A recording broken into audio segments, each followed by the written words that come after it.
What you gonna do when it all comes back to the place that you never wanted it to come back to? And where you gonna roll when the bottom drops out and you got no place to go? Who you gonna trust when trust is a must? You better roll with the rest of us. So pack your bags and all the faith you can, cause it's about ready to hit the fan. Come to the ready. 2012 brought about the re-election of an antichrist. Come to the ready.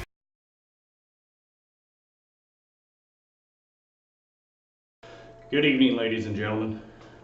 Welcome to video part 5 of the 6 domains of situational awareness. Now, over the last couple days, we've been over several different things. We first started off with the baseline, right? And what is the whole purpose of the baseline? Well, we're looking for what should be happening that isn't, or what isn't happening that should be, right? We're looking for those groups, those clusters of anomalies that stick out, not just one thing. What else? We went on to kinesics, right? Well, we started off with the foundation, the baseline. Then we went to kinesics of the 6 domains, right? That's body language, understanding the body language, getting a better understanding of what fits and what doesn't. What's normal to fit that baseline when it comes to body language? Depending on the climate, depending on the environment, geographically located, the culture, where you are, whether you're in the US or out of the United States, okay? All those different things come into play, right? Well, we went from kinesics to what? Biometric cues. Biometric cues are we are looking for those uncontrollable responses, heavy sweating, rapid breathing, clenching those fists, that different type of things, the flushing of the face, right? All those things that really can't control. Okay, then from there, we went into proxemics. What's that? Proximity, right? How close or how far? Whether that's something to where they're trying to posture, or are we being submissive? All those different things come into play, whether somebody's in our intimate space, whether we're in a social environment or a personal space environment, right? So where does that lead us? Well, our next area that we're going into is geographics, right? Geography. So let's get started. Again, this is the 6 domains of situational awareness. This is part 5 of 7. Again, my name is Pierce Kibbe. I'm the founder and chief instructor for Practice Inc., a locally owned and veteran-owned business here in Lakeland, Florida. And our motto is making tactical practical. So what are the 6 domains of situational awareness, right? We talked about those. Started off with the baseline, then we moved into kinesics, then we moved into biometric cues, then into proxemics. Now we're on geographics. So what does that mean? Well, location, location, location. How can that be important? Sometimes it can be a bit overwhelming, right? You think, oh, well, I've got to remember all this and all these 6 domains, and now all these 6 domains have little bits of parts that go in, and now I have to assess those, and now I'm looking for clusters. But remember at the beginning, we started and said, keep it simple, right? So, yeah, you know what? This is a lot of information, and it does seem overwhelming at first. And you say, well, what's wrong with just saying, hey, I'm going to keep my head on a swivel? Well, the problem is that is even more overwhelming than this, because instead of narrowing it down to 6 general areas, not including the baseline, which is your foundation, which you start with anyways, now you're trying to take all this different information in, and you really just get overwhelmed because you don't know what's important and what's not. And hopefully with this series, we're able to get you to better understand and not feel as overwhelmed. Please feel free to go back, ask questions, add comments. It is a work in progress, so I understand the lighting could be a little bit better, but that is going to be a work in progress, and as videos progress, I am trying to improve on that. Just like you need an elephant, right? One bite at a time. This is a new elephant for me. So what is geographics? Well, it's methodology for breaking down the relationship between people and places or objects. It allows you to establish paths and methods of travel. Layman's terms, it's just allowing you to figure out whether or not, based on where you are, whether the people are fitting that baseline, whether you're fitting that baseline, or they're not. And then go and dissect that and say why. Why are they? or why aren't they fitting that baseline based on, again, those groups of clues, right? So how do you use it? Well, let's think about this. What do we prefer as humans? We prefer the path of least resistance, right? Or natural lines of drift, as they have been referred to. The book Left to Bang by Patrick Van Horne does a great job of going way more in depth on this stuff than I will. That's their area, okay? This is something that I have had to learn over the years as a security contractor and performing executive protection, and it's something that I want everybody else to have a better idea of.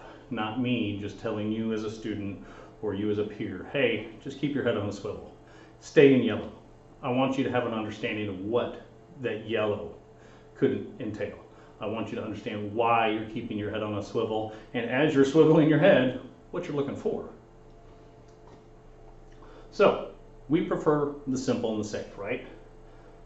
Much, much easier than going over the complex or unsafe or the unknown. There is that fear of the unknown or fear of the uncertain, right? We like routines and patterns for consistency.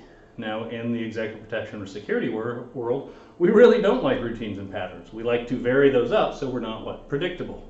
But there are times that we do like the predictability, understanding where somebody would perform surveillance, why they would perform surveillance from that. So we have a better understanding, well, if in their position I was going to perform surveillance on us, that is where I would be. That is a standoff footprint for that area, right? Because I know a baseline of that environment, I've established that, and now I'm going to start looking for things that are sticking out, those anomalies, right? Those clusters, those groups. Are we more confident or less confident in the areas that we know versus the unknown? Well, pretty easy to answer. We're more confident, obviously, in the areas that we are known and we are comfortable with, right? If we're going and visiting a foreign area or just out of town, we're going to have the map, we're going to have Google, we're going to have Waze, you know, some sort of mapping product going. But hopefully, in the back seat or in the front seat, depending on how you carry it, you've got a hard copy map, you know, a road map in there in case something goes wrong. Because again, in the world of EP, I have learned that technology is not infallible, especially when I was transporting prisoners around the U.S. We were reminded of that very consistently, that the GPS was not the end-all know-all. But what are we looking for? Well, we're looking for anchor points, right? A place that's claimed by an individual or a group that has established ownership, whether it be a formal or informal event, right? It typically is going to have some sort of pre-established criteria to gain access or entry. As a kid, you know, especially with the Little Rascals or different things, but as a kid, mostly it was the boys versus the girls. You know, boys didn't allow girls in the clubhouse and girls didn't allow boys in the clubhouse. Or that little secret handshake, you know, thinking about different programs. As I've been a scout leader for several years, you know, scouts to other scouts, they have the scout handshake. It's a way for them to recognize each other and say, oh yeah, you're part of us. That's awesome. So you're looking for those different criteria, right? Or you're looking for the habitual areas, okay? Anyone can go or come and go at any time, right? It isn't where you have to have an established criteria to enter, like a club, where you have to know somebody maybe, or you have to pay the cover, or you have to meet the criteria, whether it's dress or whatever. You have to meet their baseline to get in there. You have to meet their criteria. As opposed to the habitual area, anybody can congregate out there, like a playground or a library. You know, those are just a couple areas that really don't have any criteria that are established, other than if you're in a library, you have to be quiet, right? Respectful. So, again, those anchor points, those areas that people are just standing and then they're going out from there. Think about something as a church, right? When we're looking at houses of worship, that is a habitual area, but it's also an anchor point. You have a lot of people that they know each other, they're well versed, everybody's welcome, but at the same time, you know that everybody kind of comes in there. They have some different language that they say and different things to fit in, right? As opposed to, you know, going to a habitual area like the playground, like we talked about. Another anchor point, a specific business or place of business, especially if you're in a territory that may or may not be claimed by any specific gang or group. And that can be a good group or it can be a bad group, right? but you're looking for that anchor point where everybody kind of goes and comes consistently. And if you really focus, especially with hunting, with hunting, when you're looking at an area as hunters, you're trying to establish, okay, where are those natural lines of drift? Where are those natural travel points that the animals are going to go? Animals like that habit too. They like to come and go in the same area. It's a little bit easier unless something scares them out of their natural point of drift, right? Like a hunter or somebody making a bunch of noise out there. Then they'll change it. But typically, once you find out where they're bedded down or congregating, you look for the signs in the grass and the weeds and the dirt, especially near area, right? Or near water. And water can be a very habitual area. It doesn't necessarily have to be an anchor point.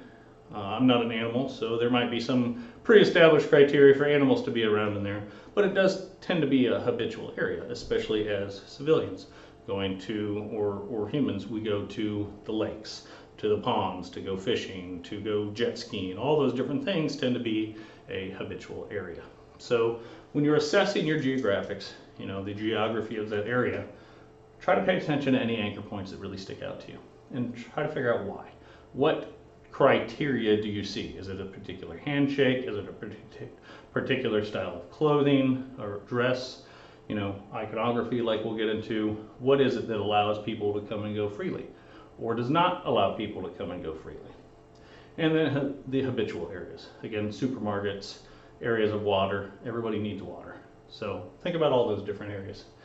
And again, this is geographics. So this is part 5 of the 7 regarding the 6 domains of situational awareness.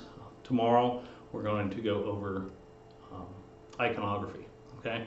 So please remember, Proverbs 22:3, New Living Translation, is the prudent person foresees danger and takes precautions. The simpleton goes blindly on and suffers the consequences. Which one are you?